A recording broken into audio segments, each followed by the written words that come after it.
Imagine having to decide whether or not you have to pay $600 for insulin or $500 in rent. This is what many people who are diagnosed with diabetes have to come to a decision in, including my older brother who is diagnosed with type 1 diabetes. Even though he has a well-paying job, insulin prices are on the rise and he still has to make tough decisions on whether or not to pay for his insulin or to pay for other necessities. Now that I've talked about my family, we're going to look at the history of diabetes. How did it happen? How did it come into play?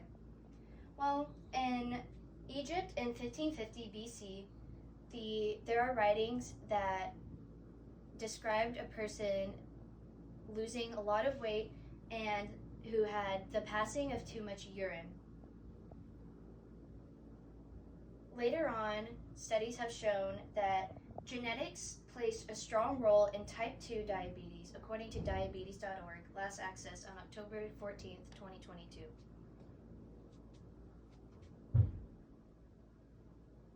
People also inherit the risk factors from both parents in type 1 diabetes.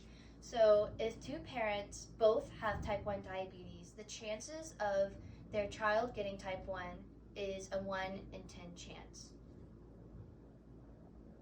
Some first and early treatments included exercise, horseback riding, opium, tobacco, and fasting, because they believed that this would reduce the amount of urine passed and also increase the amount of insulin in the body. Now that we have looked at the history of diabetes, we are now going to look at the current prognosis. At the moment, there is no cure for diabetes, although the number one treatment is insulin, and this is typically provided through an automated delivery system, usually called an insulin pump. This includes a glucose monitor, a pump, and a computer algorithm, which all tells the user when insulin is needed, how much insulin, and what their glucose levels are. At the current moment, according to World Health Organization, last accessed on October 15th, 2022, there are around 422 million people globally who are diagnosed with either type 1 or type 2 diabetes. And the most common type is type 2 diabetes, which is mostly found in adults. Now there have been 1.5 million deaths worldwide. Now that we have looked at the current prognosis, we will now talk about the future of diabetes. According to Family Medicare Austin, last accessed on October 16th, 2022, by 2040, there will be approximately 642 people diagnosed with diabetes.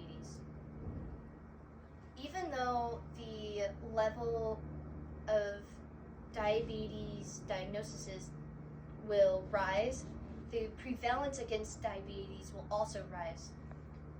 Scientists look to nanotechnology and artificial intelligence to diagnose diabetes early and decipher whether or not a person needs treatment for diabetes. Now that we have looked at the history, the current prognosis, and the future of diabetes, we can now determine some preventions of the diagnosis of diabetes, which includes the eating of healthier foods such as fruits, vegetables, and foods that are high in protein and low in fat and carbs, the lesser consumption of fast and junk foods, and also regularly checking your blood sugar levels. Regularly checking your blood sugar levels will determine whether or not you are at risk of diabetes. That is also how my brother determined that he had diabetes.